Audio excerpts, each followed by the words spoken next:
నమస్తే welcome to 9+ news. Telangana రాజకీయాల్లో formula ఈ కార్ రేస్ ప్రకంపనలు సృష్టిస్తోంది. బీఆర్ఎస్ వర్కింగ్ ప్రెసిడెంట్ మాజీ మంత్రి కేటీఆర్ ఈ కేసు విచారణకు నాంపల్లి ఏసీపీ ప్రత్యేక కోర్టు ఎదుట హాజరయ్యారు. అవినీతి నిరోధక శాఖ దాఖలు చేసిన ఛార్జ్ షీట్లో కేటీఆర్ A1గా ఉన్నారు. కోర్టు సమన్లు జారీ చేయడంతో ఆయన హాజరు తప్పనిసరైంది. బీఆర్ఎస్ హయాంలో హైదరాబాద్లో జరిగిన ఫార్ములా ఈ కార్ రేస్ నిర్వహణలో భారీగా అవకతవకలు జరిగాయని ఆరోపణలు ఉన్నాయి. ఈ వ్యవహారంపై అవినీతి నిరోధక శాఖ కేసు కూడా నమోదు చేసింది.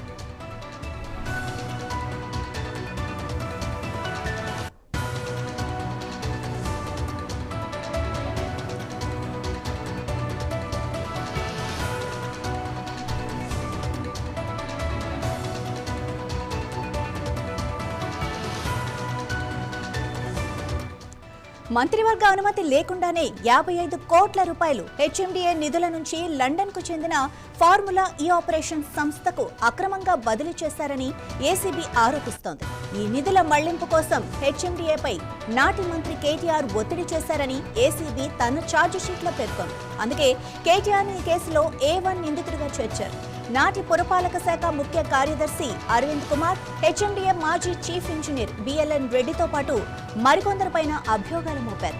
కోర్టు సమన్లు జారీ చేయడంతో నిందితులందరూ విచారణకు హాజరయ్యారు. ఈ కేసులో ఇంతవరకు ఎవరిని అరెస్టు చేయలేదు. అయితే కోర్టు ఎలాంటి నిర్ణయం తీసుకుంటుందనేది ఇప్పుడు ఆసక్తికరంగా మారింది. కేటీఆర్ కోర్టుకు హాజరైన నేపథ్యంలో ఈ కేసులో తదుపరి పరిణామాలు ఎలా ఉంటాయన్నది చూడాల్సింది.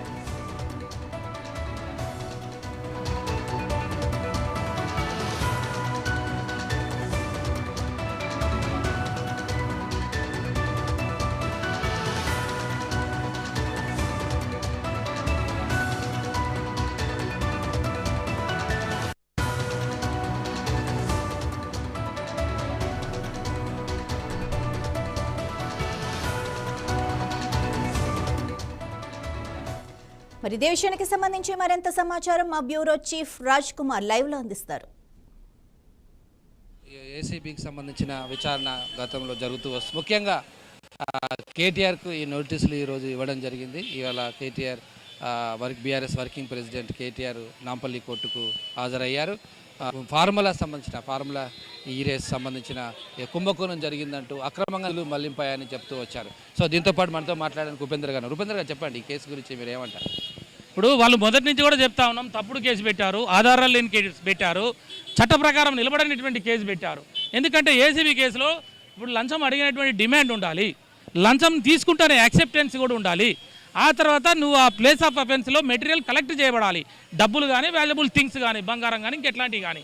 కానీ ఇక్కడ ఈ కేసులో ఇక్కడ బ్రైబుని డిమాండ్ లేదు, యాక్సెప్టెన్స్ లేదు, రికవరీ లేదు. కాబట్టి this case is not tenable before the courts. We have filed their quash petition before the Honorable High Court. There also we have argued as per the ingredients of the ACB case. But Honorable High Court has passed the order in favor of the petitioner at this juncture should not take any coercive steps against the Ramanna. Thereafter the ACB filed a charge sheet before the ACB court.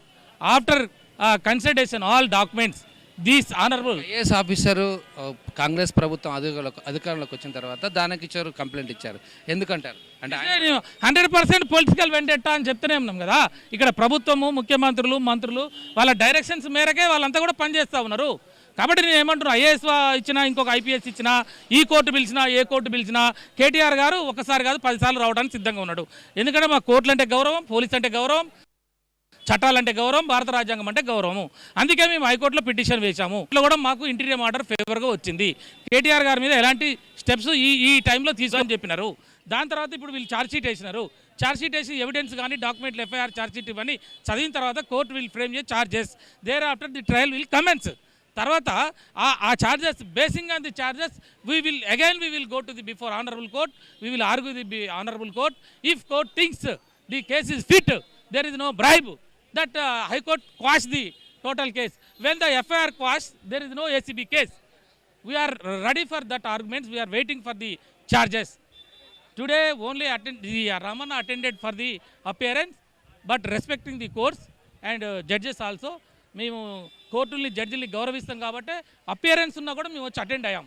అంతేగాని మీ కోర్టుల మీద comment చేయడానికో లేకపోతే జడ్జిల మీద comment చేయడానికో మా BRS కానీ మా నాయకులు కానీ లేరు. ట్యాక్కు సంబంధించిన కొన్ని వస్తువుల కొనుగోలు దాంట్లో కూడా అక్రమాలు జరిగాయి, ఇది కాకుండా ఏది ట్యాక్స్ సంబంధించిన ఈ ఫార్ములా సంబంధించిన ఉంది కదా, అక్కడ నిర్వహిస్తున్నప్పుడు కొన్ని ఇప్పుడు మాట్లాడేది ఒకటి ఏసీబీ కేసు ఒకటి, తర్వాత వాళ్ళు 420 ఒకటి పెట్టారు, ఇందులోనే క్రిమినల్ బ్రీచ్ ఆఫ్ ట్రస్ట్ పెట్టారు బై ది పబ్లిక్ సర్వెంట్, తర్వాత క్రిమినల్ కాన్స్పిరసీ కూడా పెట్టారు. But all sections will not tenable before the court. 5 కదా, ఎంతమంది అటెండ్ అయ్యారు? 5 అక్యూజ్డ్. ముగ్గురు ఇప్పుడు కేటీఆర్ గారు అయితే అటెండ్ అయ్యిండు, మరి ఐఏఎస్లు వచ్చిరా రాలేదనేది చూడాలి. మొత్తం మీద రాజకీయ కక్ష సాధింపు చర్య అని అంటారా? 100% this is a political vendetta case, this is a false case.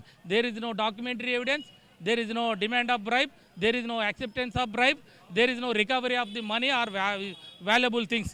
Only this ACB case has filed a charge sheet on the basis of without collecting any evidence.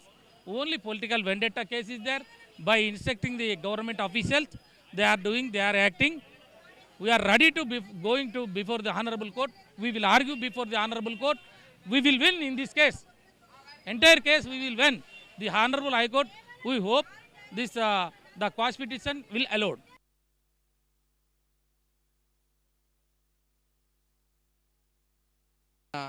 BRS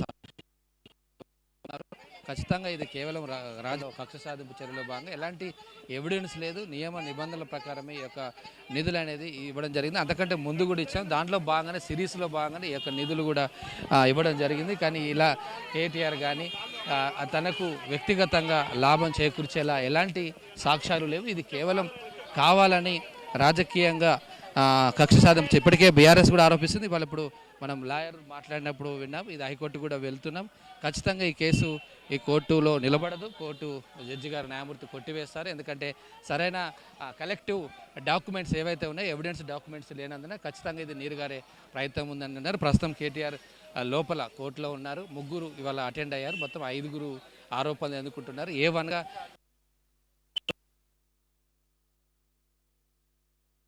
legal team అయితే చాలా కాన్ఫిడెంట్గా ఉంది. ఈ case ఒకవేళ ఇక్కడ ఏదైనా అయితే మేము అవసరం హైకోర్టులో కూడా అప్పీల్ చేసుకుంటాము. ఖచ్చితంగా మాకు న్యాయం జరుగుతుందని కేటీఆర్ తరపు న్యాయవాదులు అయితే చెప్తున్నారు. ఇది నాంపల్లి కోర్టు దగ్గర ఉన్న తాజా పరిస్థితి. మాధవి.